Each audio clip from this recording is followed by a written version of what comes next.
પ્રધાનમંત્રી નરેન્દ્ર મોદીનું સપનું છે કે એક પણ ગરીબ પરિવાર ઝૂંપડામાં ન રહે, તે માટે તમામ ઝૂંપડપટ્ટીના લોકોને પાસ યોજનાના મકાનો મળે, પરંતુ વાસ્તવિકતા કંઈક અલગ જ છે। વડોદરા શહેર વાઘોડિયા રોડ કલા દર્શન 4 રસ્તા પાસે રહેતા લોકોના મકાનો તોડી નાખવામાં આવ્યા હતા અને તેઓને પ્રધાનમંત્રી આવાસ યોજનાના મકાનો આપવાની વાત કરવામાં આવી હતી, પરંતુ આ લાભાર્થીઓને કોઈપણ પ્રકારની સુવિધા આપવામાં આવી નથી। સાથે તમામ લોકોને મકાનો પણ આપવામાં આવ્યા નથી, સાથે મકાનોના ભાડા પણ આપવામાં આવતા નથી। અધિકારીઓ ફક્ત આવા ગરીબ લોકોને હેરાનગતિ કરી રહ્યા છે। લાભાર્થીઓને માત્ર 2000 રૂપિયા ભાડું આપવામાં આવે છે, પરંતુ આટલી મોંઘવારી સામે રૂપિયા 2000 નું શું થાય? સાથે આ ગરીબ પરિવારો માટે સરકાર યોજનાઓ તો કાઢવામાં આવે છે, પરંતુ આનો લાભ અધિકારીઓના જ સગા સંબંધીઓ ઉઠાવતા હોય છે। ત્યારે કલાદર્શન 4 રસ્તા પાસે પ્રધાનમંત્રી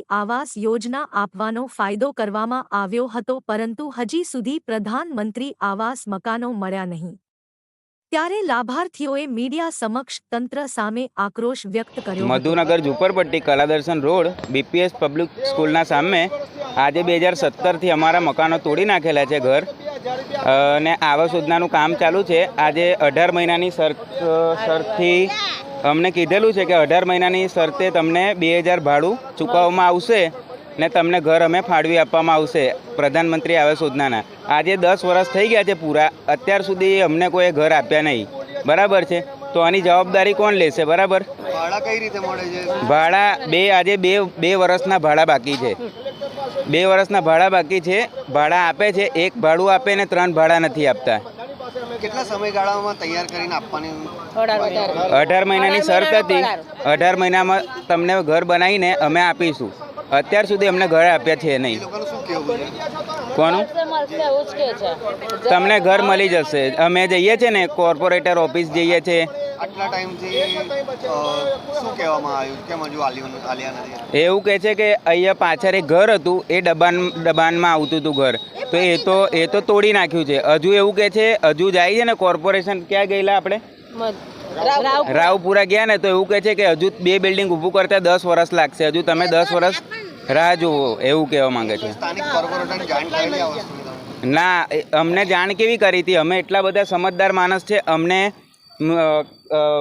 કોણ આવ્યું હતું આપણને નોટિસ આપવા માટે? નોટિસ બી નહીં આપી અમને, છે ને ડાયરેક્ટ જ આવીને એવું કીધું કે ઘર તમે ખાલી કરી દેજો, બાકી જીસીબી એ ઘડી ફરાઈ દઈશું। તો અમે તાત્કાલિક ઘર અમે ખાલી કરી દીધું। રોડ રસ્તા ઉપર અમે અમારી જાતે જ અમે ઘર અમે ખાલી કરી દીધા, બરાબર છે? આટલું અમે સમજીએ છીએ। આજે 10 વર્ષથી અમે બેસી રહ્યા છે, કોઈ અવાજ ઉઠાવવા તૈયાર નહીં, બરાબર છે? અમે ગરીબ માણસ છે, ગરીબ માણસ કેટલું બોલી શકે? અમારી વાત કોઈ ઉપર સુધી જતી નહીં, કોઈ સાંભળતું નહીં। અત્યારે 10 વર્ષમાં આ બિલ્ડિંગ જો બધું બની ગયું છે ને આ જ બનતું છે નહીં। આખા વડોદરાની અંદર આ એવું છે। તમારી માંગણી નહીં પૂરી કરવામાં આવે તો તમે શું આગળ કોઈ પગલું? નહીં, અમારી માંગણી પૂરી નહીં કરવામાં આવે તો અમે દિવાળી સુધી રાહ જોઈશું। દિવાળી સુધી અમે અહીંયા આવીને જોઈશું ઘર બન્યા છે કે નહીં, પછી અમે લોકો સ્વચ્છાય અમે અંદર રહેવાનું ચાલુ કરી દઈશું। બધાએ અમે રહેવાનું ચાલુ કરી દઈશું। બારિયા હિતેશ ભરતભાઈ। આ મધુનગર ને ગુરુકુલ, આ બંનેના છાપરા અમારા પાડી નાખેલા છે સાહેબ। અને બીજું શું છે કે અમારી કોઈ સમસ્યા એવી છે કે અમારા નાના વરસાદના અંદર, તાપના અંદર અમે પડી રહીએ છીએ, અમારું કોઈ સાંભળતા નથી અને અમારો કોઈ હિસાબમાં આવતા નથી આ લોકો। અને અમે હેરાન થઈએ, અમને ભાડા પણ નથી આપતા કે મકાન બી નથી આપતા। 7 વર્ષ થઈ ગયા, 18 મહિનાની બોલીના અંદર 7 વર્ષ થઈ ગયા, તો અમારું કોઈ સાંભળતું જ નથી। અમે અરજી કરીએ છીએ, પછી કલેક્ટર પાસે જઈએ છીએ, પછી કોર્પોરેશનમાં જઈએ છીએ, તોય અમારો કોઈ ઉપયોગ કરતા નથી આ લોકો, અને કોઈ આપતા નથી અમને। તે પ્રમાણે અમારે કોઈ વ્યવસ્થા કરી આપો તો અમારા છોકરા નાના લઈને, બૈરા છોકરાને લઈને અમે પડી રહીએ। અમારો કોઈ બીજો સહારો નથી।